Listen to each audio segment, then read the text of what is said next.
Look at that here, what a surprise! Toyota delivers a new estate, a new wagon, a new touring to us, or Kombi as we say in Germany, a true touring or Kombi or estate or wagon form. And I mean, also got some Subaru vibes because here these crossover wheel claddings and so on.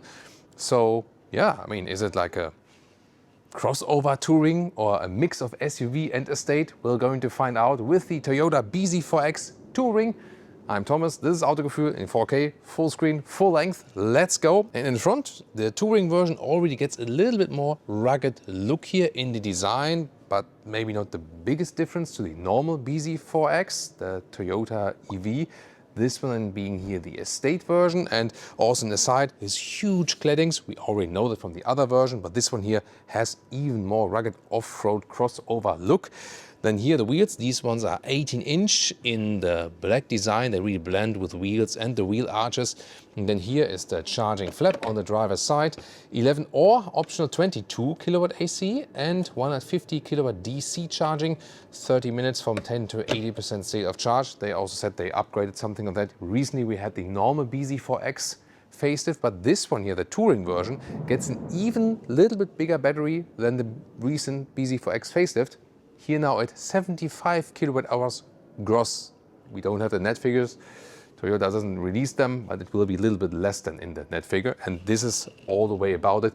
The true estate styling, longer, upright, roof rails, looks really cool. I mean, it is something way different, isn't it? And the length then here is 14 centimeters or 5 inches longer than the normal bZ4X, making it at 4 meters 83 or 190 inches. So substantial length already, and in the rear, of course, completely new design. And here with the signature in the rear goes all the way through. That looks pretty cool. More upright design. From the rear, it almost looks like an SUV.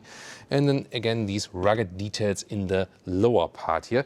There will be a front-wheel drive and an all-wheel drive version, and the all-wheel drive version will be the most powerful and quickest Toyota EV there is so far.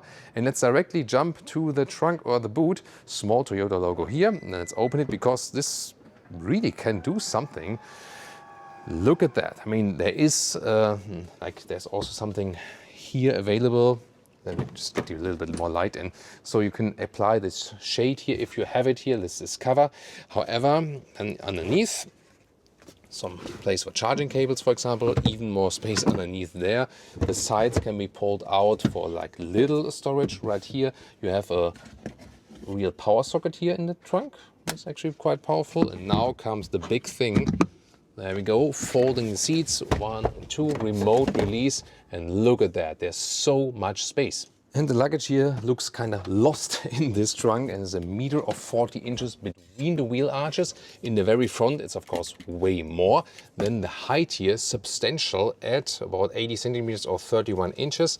And the total length to the seats as we would be driving, you can see here the full 2 meters or 79 inches of the ruler go in here. So wow, that's indeed a surprise. And if you wonder what that all is in liter figures, it's 600 liters actually of boot capacity, and that is 150 liters more than with the normal hatch bZ4X. Is there a frunk or not, by the way? This car here is not sealed off, cannot open it, but from our pre-existing experience with the bZ4X, we know that there's no frunk actually. Power figures, 224 horsepower front-wheel drive, or second electric motor at the rear, then all-wheel drive, and then here in the touring, 380 horsepower. That should make an acceleration time 0 to 1 kilometers an hour of about 5 seconds. So the quickest and most powerful Toyota EV so far. Very interesting, isn't it? Yeah, and then the question is, of course, about the real-world range with this one. We had experience, especially in wintertime, the charging wasn't working that well, and the range went down significantly. They recently did the update with the bZ4X. Of course, everything of that, the touring also profits from.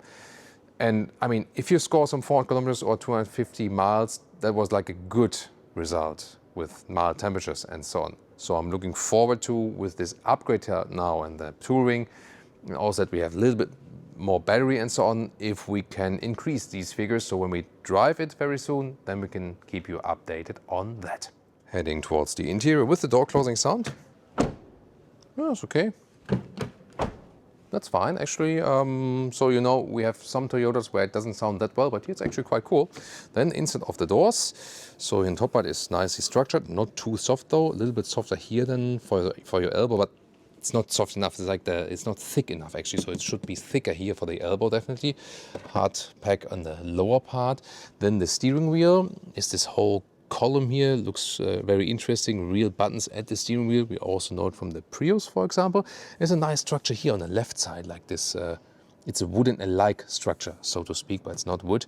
And then you can see here, these are the fabric seats, fabric inside, leatherette on the outside. This is, so to speak, the low trim, but maybe in a way the more desirable one even. The other trim would be like that's like a full leatherette elevatable.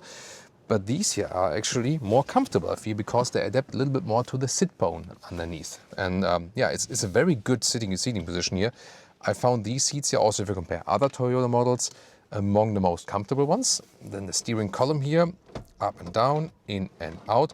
And they place it in a way here, so the instruments, there's no head-up display, because the instruments are placed so high that they kind of replace yeah, a head-up display in a way, like from, not really from the focus point, but at least somewhat from the height.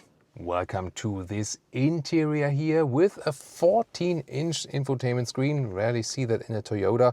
And interesting also the controls here for the climate and so on. Here on the left side you turn it and it is literally controlling the screen for you. So everything is done in the screen, but this is like a blending of analog and digital. It's like this button is doing the same thing that you would do like with a finger doing like this. It's very interesting, and we know it from the Ford Mustang Mach-E, for example, and used also in a normal Toyota bZ4X, but why not? I mean, you have everything in the screen, but at the same time you have an analog interface. So interesting solution to that. Just steering wheel heating and seat heating is directly then here in the screen to click it. And the software itself, honestly, is more like, hey,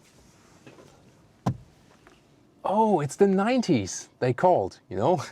Gotta say that though. But we also have good things. First of all, the seats, as I mentioned earlier, they look great and they're also extremely comfortable.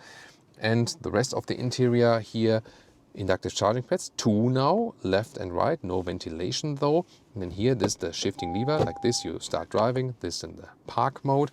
And then cup holders are adaptive right here. And we have here, under the armrest, some space. You can also open it to both sides. Actually, there is no glove box in the bZ4X. And here, once again, you have this interesting structure here. This is also where the airbag will deploy and probably break this nice structure there. So I hope that never happens. Also for the volume knob, you still have this manual knob. So the most important features are to be controlled then in a manual way. I really appreciate that.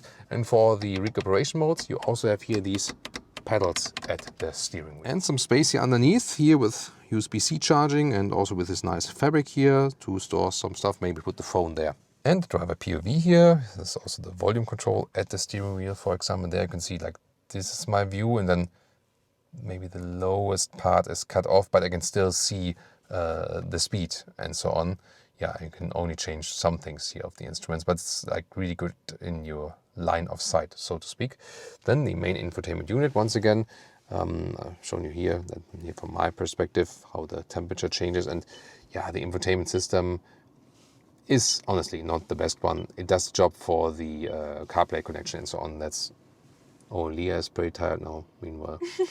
We've been filming here all day, but Leah still looks amazing, doesn't she? I mean, we've been filming now for like 8 hours now, 8 hours, so yeah. Like so many different cars. So also thanks to Leah, because she is doing like 90% of the camera work in an amazing, steady and calm way. That's, you know, I want to point out, and I hope you guys also realize that. And important to know here that with the facelift, or then here also with the Touring, you can do a manual battery preconditioning or a one that is linked to the navigation. So both is possible. Rear seating here inside of the doors is a nicely structured material, not too soft. Here is a little bit softer than. Then you have here this more high gloss surface, hard plastic in the lower part. You have a lot of space here already. This is a nice version, once again, with the fabric on the inside, Isofix on the outsides each. And then we can fold down these. Cup holders are not adaptive though. And there's a cargo position here for the rear bench, like this, or like this. Also that you can get more trunk length in height, or if you want to sit more upright, I don't know. And then in the middle part, 2 USB-C chargers here and the relatively flat floor, because we're using this EV platform here. And when I'm sitting here, I have a lot of leg room, so there's no problem at all. Very spacious here also, headroom 189, 6 for 2, no problem as for that.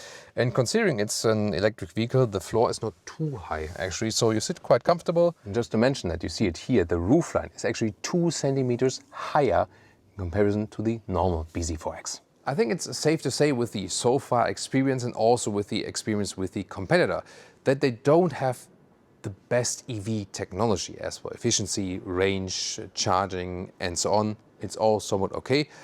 But from the pre-existing bZ4X we know that it doesn't run that long as for the range. Now looking forward with the battery upgrades and so on, if this has improved. However, look at that. I mean, it's a really proper size with that higher roofline, lot of space in the rear. This is enormous actually from the inside space you have. And of course, this really unique look on the exterior, this crossover like all-road design or whatever. And I think that makes this car really unique and standing out. So I'm really looking forward to your comments about that. Check out the bZ4X, the normal one in the facelift, or also the one we have driven before in the pre-facelift.